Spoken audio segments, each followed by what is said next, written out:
아세안렉 김수윤입니다. 제가 이전에 국민 복지가 취미고 돈이 넘쳐 흘러가지고 이제 플렉스하는 브루나이 하사날 볼케아 국왕, 그리고 살아있는 부처로 불리면서 태국 국민들의 존경을 받았던 고 푸미폰 국왕에 대해서 소개를 해드린 적이 있었는데요. 아세안 10개국 중에 국왕이 존재하는 국가는 브루나이, 캄보디아, 말레이시아, 태국 이렇게 4개국인데요. 캄보디아, 말레이시아는 사실 총리가 유명해가지고 왕이 존재하나? 이런 사실을 모르시는 분들이 많을 거예요. 저도 사실 그랬었거든요.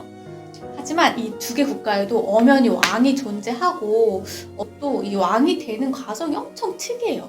보통 혈통에 따라서 세습이 되잖아요.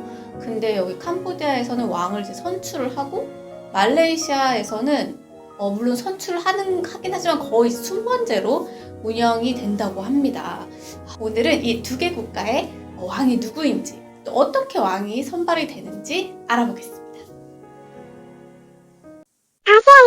캄보디아의 경우 국왕선출위원회라는 비상설 기구에서 비밀 투표를 통해 다음 국왕을 뽑는 방식을 가지고 있습니다. 캄보디아 헌법 제2장 제10조에는 캄보디아 왕실은 선출된 정권이다. 왕은 통치권 계승자를 지명할 권한을 가지고 있지 않다라고 이제 되어 있습니다. 물론 대통령과 같이 정치적으로 원한다거나 돈을 낸다고 후보가 될 수 있는 그런 건 아니고요.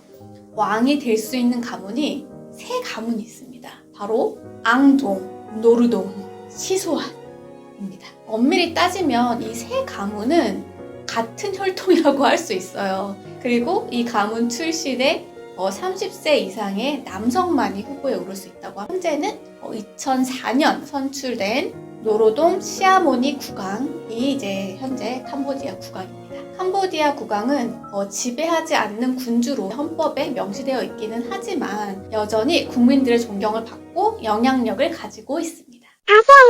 말레이시아는 13개의 주정부 그리고 연방정부로 구성이 되어 있는데요. 13개의 주정부 중에 9개 주정부는 종교 지도자인 술탄이라고 불리는 주왕이 있고, 주왕이 없는 4개 주는 주 총독이 이 주 정부의 수반입니다. 이 주왕에 있는 9개 주의 그 주왕들이 정해진 순번에 따라서 5년 임기를 돌아가면서 국왕을 맡고 있습니다. 투표 절차는 비밀 투표로 붙여지는 선출식이긴 하지만 정해진 순번에 따라서 연장자가 뽑히는 것이 원칙이기 때문에 사실상 어떤 국왕이 될지는 예측이 가능한 거죠. 명목상은 선출이지만 사실상 이제 순번제로 운영이 되는 셈인 거죠. 이 방식은 말레이시아가 독립을 했을 때 지역 간에 이제 분란이 좀 있을 수 있잖아요. 그래서 이 분란을 방지하고 성공적인 연방제 국가를 유지하기 위해서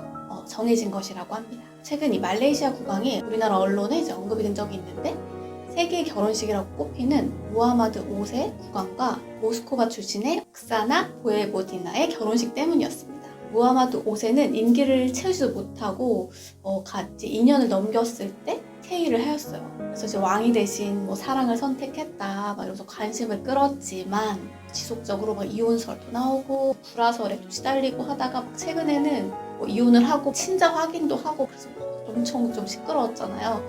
그래가지고 안 좋긴 하지만 알려지게 되었습니다. 2019년 1월부터는 파항주 출신의 압둘라 국왕이 말레이시아의 제16대 국왕이 되었습니다. 이 풀네임은 엄청 긴데요. 말레이시아의 이름의 호칭도 엄청 다양하고 그런데 이거에 대해서는 다음 기회에 또 정리를 해가지고 알려드리도록 하겠습니다. 말레이시아의 국왕은 헌법상 이제 국가 수반으로서의 이제 권한은 미약하지만 형식상 법률을 선포하고 의회를 소집하고 총리를 임명하고 내각의 요청에 따라 의회를 해산할 수도 있는, 그리고 총리의 내각의 요구에 반해서 의회 해산을 거부할 수 있는 권한도 가지고 있다고 합니다. 네, 오늘은 우리에겐 저세상 이야기이긴 하지만 언제든 흥미로운 왕실의 이야기, 그 중에서도 특이하게 왕을 이제 선출하는 캄보디아, 말레이시아에 대해서 알려드렸습니다. 오늘 이야기 재미있으셨다면 구독, 좋아요, 알림 설정 부탁드립니다.